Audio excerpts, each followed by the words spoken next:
much noise from these family members or these friends, they're not getting angry or vitriol. I also feel like there's a point where you need to figure out what your boundaries are. And there's so much without all this. I'm still learning. You can have dialogue and discourse and it's civil. And then how do you realize it's a toxic relationship? It's like, I need a break to figure out who I am. Sad loss.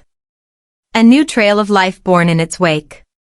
What trailblazing bond unites baby number 4 to the deceased Garrison Brown, a brother lost much too early? Today, we cut behind the headlines. Behind the social media tags. Behind the TV cuts. To uncover the true depth in Maddie Brown's narrative, the tears, the memorial, and the silent promise she made to her brother in the stars. This is not another reality show newsflash. This is a tale of love and loss entwined, of sorrow and beauty, of how one sister turned darkness to light by christening a child after it. The Star Tribute, how Maddie honors Garrison in baby number 4. To grasp why this one name, Emilia Estelle, carries the weight of a whole family's bereavement, we have to go back to the start. To the evening when loss divided the Brown family's universe into two. Hi everyone, welcome back to Behind TLC Sister Wives, where we don't merely recap drama, we discover the hearts that drive it. If you're new here, don't forget to like, subscribe, and hit the bell, because this episode is something extraordinary. Today, we go deep into how Maddie Brown Brush transformed unimaginable suffering into a living testament, the origin of her daughter's name, Emilia Estelle Brush, and the brother whose memory still glows brightest over them all. It's a journey through grief, religion, and rebirth. So relax, breathe, and let's dig deep and find out how a single star became the emblem of all that Maddie had lost, and found once again. The tragic loss, Garrison's death and its ripple effect. It was just an ordinary Tuesday morning in Arizona. But for the Brown family, March 5, 2024, would be the day that their world came to a halt. The day everything changed. Just 25 years old, Robert Garrison Brown, the fourth son of Janelle and Kody Brown, was discovered dead in his Flagstaff home. The news went from local headlines to the national news, but for his family, it was not a headline.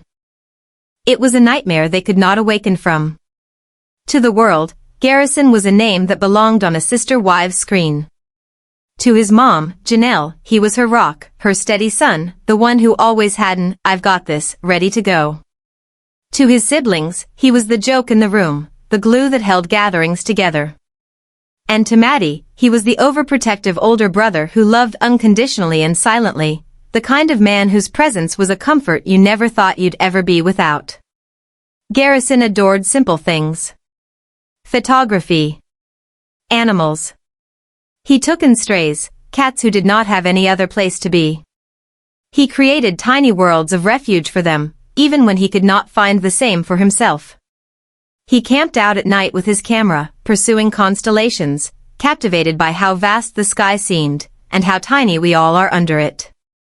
When Janelle received the call, her world came crumbling down. Accounts state she was the one who had called for a welfare check that day, she hadn't heard from her son, and something within her just knew.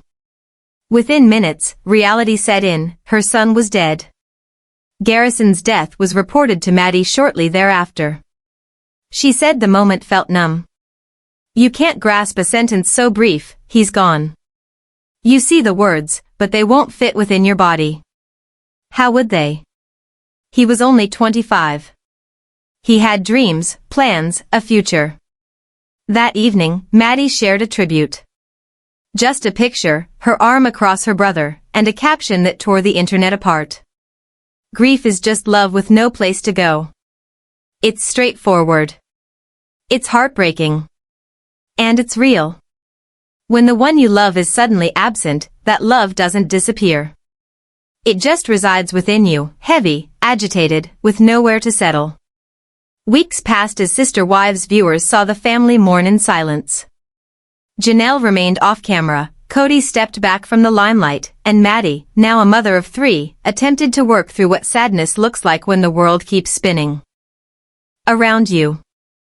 Because the world doesn't mourn. It just makes you view it differently. Maddie used to say in an interview that losing a sibling alters your brain chemistry. And she's correct. Nothing appears different, the sky, the kitchen table, the laughter of your children, but none of it feels the same. It's like living in a parallel universe of your own life, where every lovely thing now has an echo of sadness.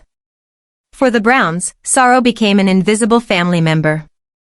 It sat next to them at meals, on shooting days, in messages left unopened. Each sibling dealt with it differently, some through creativity, others through space. But for Maddie, it lodged somewhere deeper, memory. She started going back through Garrison's photos, watching old videos, reading old texts. And gradually, she started looking for a means to provide for all that love, the love with nowhere to go. That quest, that desire to make something out of pain, became the germ for a tribute nobody anticipated. A tribute that would manifest, not in the form of a tattoo or a memorial, but in a name. And that's where our tale begins. From loss to legacy. From silence to starlight. The waiting game, pregnancy, faith, and the birth of baby number 4. Amidst the quiet months following Garrison's death, life continued to move, as it never fails to do, unmoved but relentless. Maddie Brown Brush remained a wife, remained a mother, remained the stable anchor of her own little world. But below the surface, her heart had a tempest, the stinging pain of bereavement mixed with the soft thrill of new life. When she made the pregnancy public, there were cheers from fans. A new baby, a new beginning, a new gasp of happiness for a family soaked in sorrow. But for Maddie, the feelings weren't quite so black and white. She went on to say that she frequently experienced conflicted joy, happiness at what was to come, regret for whom would not be around to witness it. With each kick, each heartbeat, each flutter within her came the other thought. He should have been here for this one. Her brother Garrison would have teased her, likely joked about being the best uncle again. He adored the nieces and nephews, the kind of uncle who made jokes, built forts, and sent them nice presents. But all that love now had nowhere to go. And yet, somehow within Maddie, it started to form. As the months went by, she threw herself into getting the nursery ready, not just as a mother, but as a woman struggling to put her world back together. The colors she used were light, airy, soothing, pale cream and soft beige, like morning skies after a storm had raged on for so long. Each blanket that was folded into a hopeful square. Each little sock that hung on the line was a vow, life moves forward. Maddie wasn't in public much during those months. She healed in private, relying on faith and family. Her mother, Janelle, came by frequently, with warmth, comfort, and the type of silence only a mother has to offer, the silence that whispers, "I get it, you don't have to say anything." She gardened, cooked, planned, and cried alongside them. Occasionally, the two would sit outside in the evenings, gazing toward the horizon. Janelle used to say, "Every sunset makes me think it's a letter from him." And Maddie would nod. Yeah, maybe he's watching. By March 2025, pregnancy was in its last weeks. Maddie's fans missed her from social media, wondering, any baby news yet? Days passed, then weeks. She was past due, nearly 41 weeks, and patience was wearing thin. Later, describing those days in interviews, she called them a strange limbo, like the universe was waiting for the right moment. Each contraction that approached and receded was like a whisper from something greater, a cosmic beat aligning itself.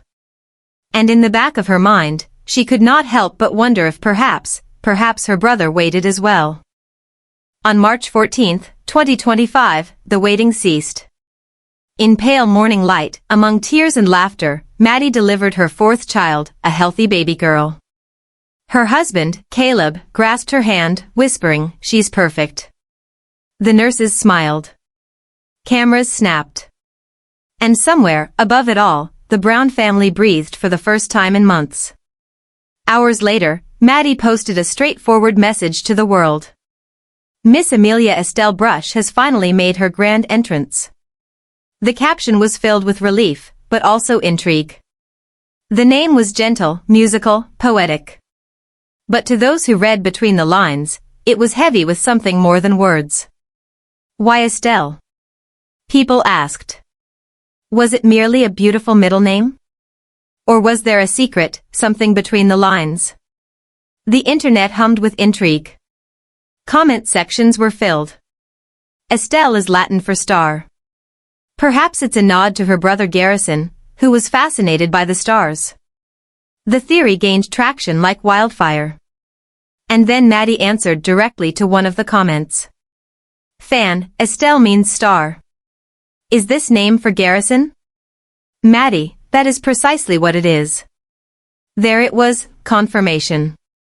Baby Emilia's middle name was a tribute penned in the language of the stars. A means for Maddie to make her brother's light never dim, even within the shadows left behind. In that instant, morning changed. The anguish that once inflamed her now had shape. It had air. It had eyes and hands and a pulse.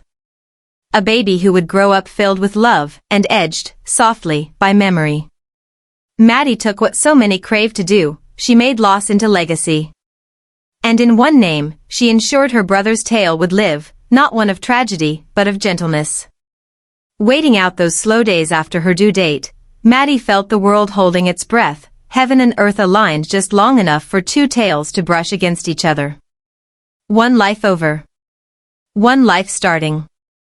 And somewhere in between, a solitary, enduring star. The name reveal, Emilia Estelle and the promise among the stars. The post appeared quietly. No press release. No splashy reveal. Just a quiet photo, a newborn bundled up in cream, eyes shut, cheeks flushed with the hue of sunrise. Below it, Maddie wrote succinctly. Miss Emilia Estelle Brush has finally made her grand entrance. No fanfare. No history. No instant revelation. And still, to those who had accompanied her through sorrow, those words held a gravity you could sense even over a phone screen. Emilia Estelle. It began as a song, a gentle, lilting, optimistic-sounding thing. But for fans who had journeyed with her, the second part of her name, Estelle, shone like a beacon. It took no time at all before the comments started rolling in. Estelle is star, isn't it? Is this a tribute to Garrison? I love the name, it's perfect. Theories grew, as fans filled in gaps of memory, Garrison's love for looking up at the stars, his affection for taking pictures of constellations, his appreciation for the endless silence of the night sky. Was it coincidence? Or was Maddie calling his name across the heavens? For almost 2 days, Maddie did not say a word. And then, in a fan's remark, she at last said yes to the truth with one soft sentence. That is exactly what it is. 6 words only, yet sufficient to reduce thousands of her fans to tears. Yes, Estelle means star. Yes, it's for Garrison. Yes, his name will never be uttered on the show again, but it will endure, in her daughter's middle name, in each of the hushed I love you, Estelle, in each lullaby sung beneath an open sky. For Maddie, though, it wasn't about remembering. It was about renewing. About transforming the rough edges of sorrow into something lovely, soft, and long-lasting. Estelle, star, was a bridge between heaven and earth. Every time she utters her daughter's name, she's talking to her brother as well. Every time she puts it into writing, she recalls. It's a name that replaces absence with light, silence with lullaby. To a mother who's already experienced both the bliss of new life and the pain of missing someone irreplaceable, this name became her healing vocabulary. A secret vow masquerading as an easy middle name. A way of saying, you are still a part of this family, and always will be. When Maddie sealed the tribute, the internet cried with her. Fans all over the world left comments of sympathy, recounting their own experiences with naming children after someone they loved. Some reported that they felt comforted. Others reported finally seeing what grief could turn into. And one thing became increasingly certain throughout, this wasn't an accident. This was on purpose. This was art created from suffering. A middle name selected not based on how it sounded, but based on what it meant. The night sky was Garrison's favorite, and the family knew it. He frequently said he wished to live in a place that was peaceful, where the stars seemed nearer. He felt that no matter how crazy life became, the stars never move, they're constant. Those words resonate today with new significance. Because in giving her child the name Estelle, Maddie created a constant of her own. A reminder that love, too, doesn't disappear, it changes. It becomes starlight. Each parent bestows a name on their child. But some names bear the burden of two hearts. Emilia Estelle, 2 names, 1 heritage. Emilia, the start, fresh life, fresh page. Estelle, the memory, forever, not forgotten, shining bright. Both of them speak of a narrative, of life going on even when love seems lost, of mourning being an aid rather than a shackle. It's not a name. It's poetry. It's a prayer. When she says, quietly, "Good night, my little star," she's not addressing her daughter. She's addressing Garrison as well. Because now, whenever Maddie says Estelle, she's speaking the name of love. To miss someone is to miss words, but Maddie learned to find her voice again. Her brother's name might not ring out in common speech, but it resonates in light, in meaning, in the middle name that spans generations. That is the strength of symbols. They speak what our hearts can't. They bear emotion when words can't. And for Maddie Brown Brush, a single word, Estelle, became the center of her universe, the North Star of her family. The symbols of love, tattoos, gardens, and the family's promise. For others, memory drifts away quietly. But not for the Brown family. Not for Garrison. His memory didn't drift away from them, it became a beacon, woven into the fabric of every aspect of their lives. His death didn't keep them quiet, it made them work. To build. To create. To remember. All of his siblings found their own method to carry him on, not just in words, but in symbols that would transcend time. Little by little, they started creating reminders of the brother they loved, the son who never ceased giving. The tattoos, inked stars and the constellation of memory. The first tribute arrived in ink. A few months after his death, Garrison's siblings began revealing quiet glimpses of something new, tiny stars, fragile constellations, and words emblazoned across their skin. Gabe, the closest in age and heart, preceded him. Inside his forearm, in black lettering. To the stars. It's a quote from Dragonheart, one of Garrison's favorite movies, a tale of bravery, sacrifice, and moving on. For Gabe, those words became both goodbye and promise, a way of saying, "I'll meet you there."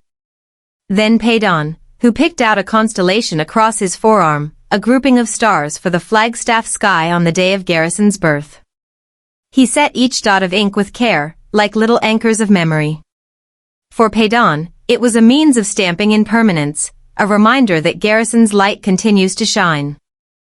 Even when life itself seems black. They were made sacred, subtle acts of defiance against oblivion. They weren't flashy or raucous as they were intimate, whispered vows inscribed on flesh. You're with us still.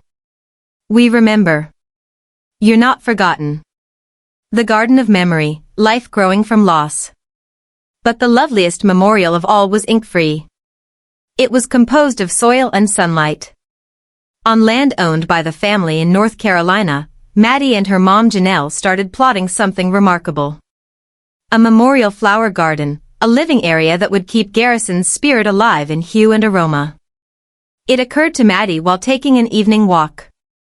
She had told her, "I want a spot where my kids can play, learn about plants, and have questions about their uncle, where his memory would flourish rather than wither." They began small, with soil, planting perennials, each flower symbolic of something. Sunflowers, since Garrison always needed light. Lavender, for peace. White roses, for everlasting love. The garden was healing for Janelle, too. Caring for it was a daily reflection, a means of being near her son without words. She once told an interviewer, "Every time something grows, I think, that's him reminding me to keep living." The Browns even intend to call the road to their new house Bob Boulevard, Bob short for Robert, Garrison's given name. It sounds simple, but it is everything. Because to dedicate a road to an individual is to guarantee their name is heard each day, by postal workers, by the neighbors, by generations yet to come. Think about it. Each guest coming to their home will drive down a road that bears the sons, the brothers, the man who showed them love, laughter, and strength. That's not merely memorial, that's legacy etched into the landscape. The star keepsakes, light that never fades. Throughout Maddie's house, images of Garrison softly emanate starlight each night. There is a candle on the mantel, next to a starred picture of him with a bright smile. Sometimes, when the children are in bed, Maddie lights it, shuts her eyes, and has a few words, not prayers, really, but chats. Because love never stops needing to be said. There's a nightlight that's shaped like a star in baby Emilia's bedroom. When it's turned on, its soft light casts constellations onto the ceiling. It's lovely, but it's also deliberate. A symbol. A vow. Each evening, Emilia drifts off to sleep under a canopy of stars, the same stars that her uncle adored, the same stars that named her. That way, Garrison isn't lost. He's incorporated into the very light that calms her to sleep. Some families opt to forget pain to endure it. Maddie opted to make it different. Her house became a cluster of memories, each light, each tattoo, each flower, a coda in the melody of remembrance. The family's unspoken promise.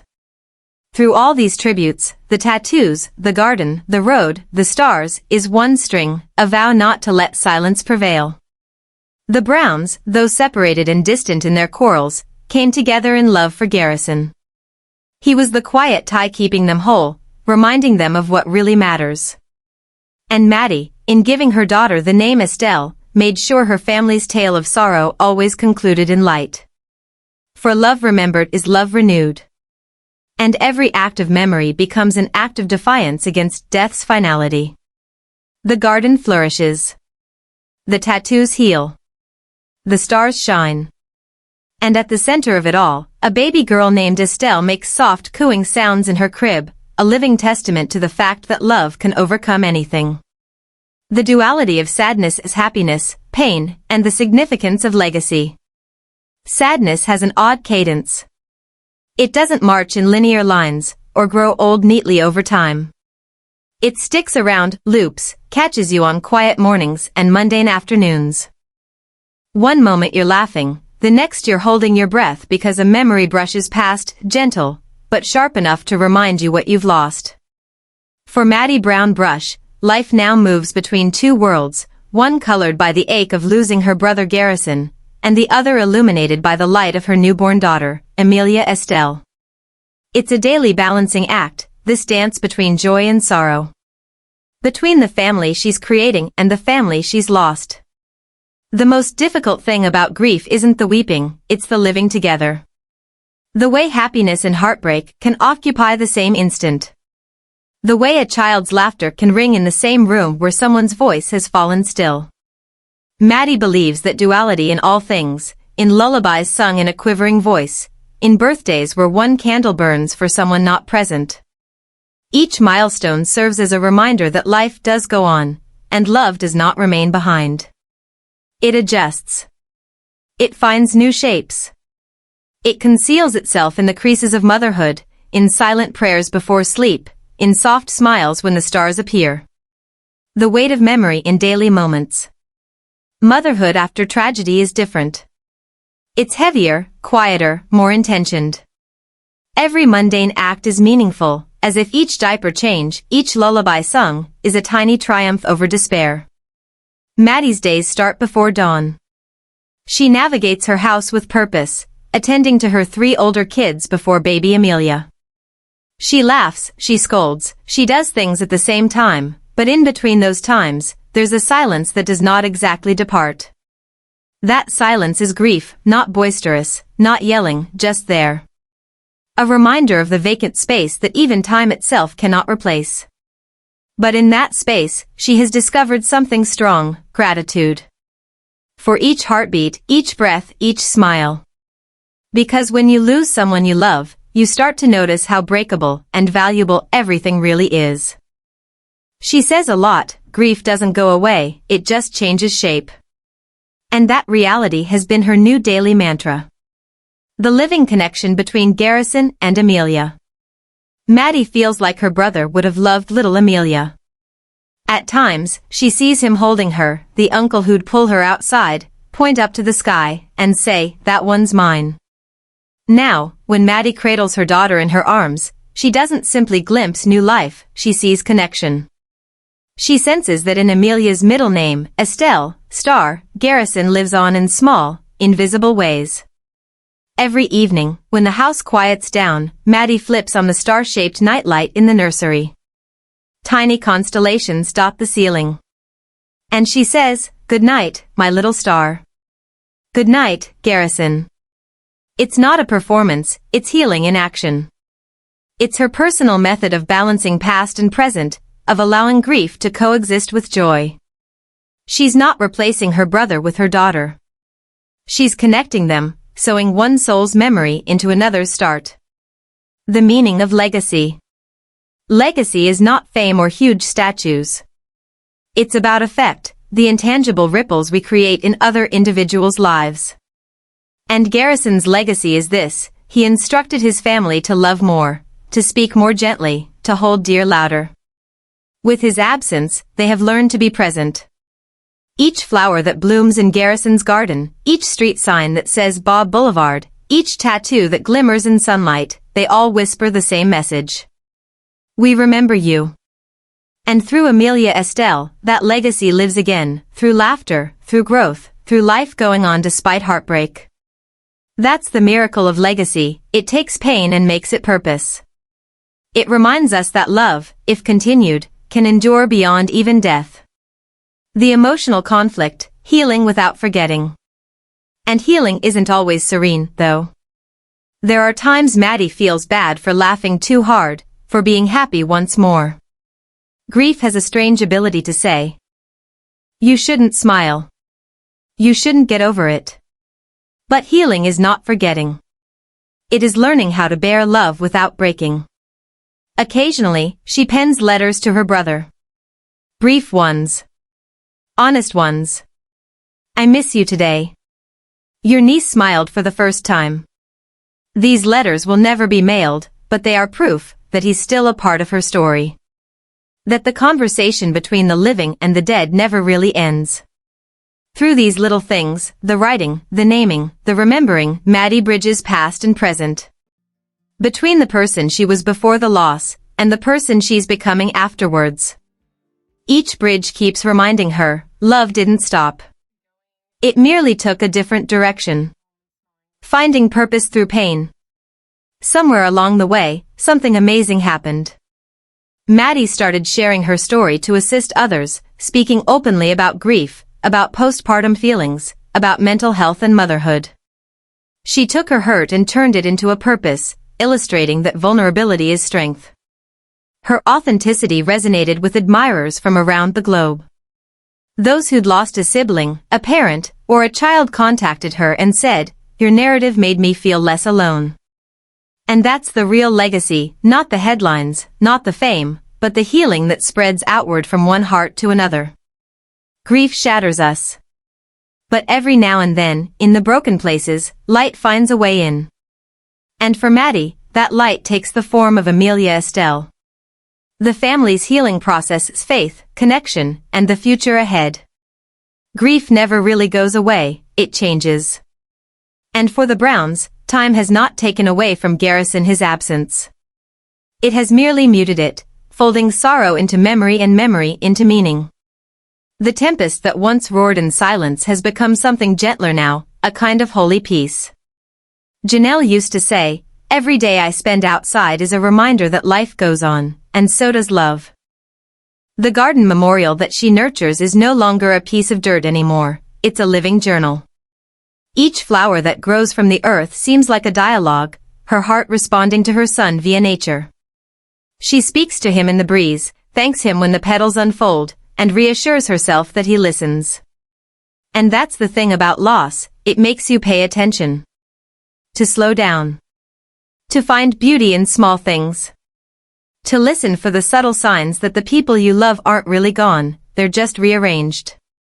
A family finding its rhythm again. During the months after Garrison died, the family's rhythm came back. Not the same as before, never the same, but softer, more intentional. Phone calls increased. Text messages were signed off with I love yous. Little things that had gone unspoken were second nature. Christine, always the caregiver, tends to visit frequently with her husband David. She said to fans, "Loss reminds us to hold tighter to the people who are still here." Her optimism, her kindness, became a sort of glue for all the people around her. To the Brown family, Emilia Estelle is more than a baby, she's a symbol. A living thread linking their past and future.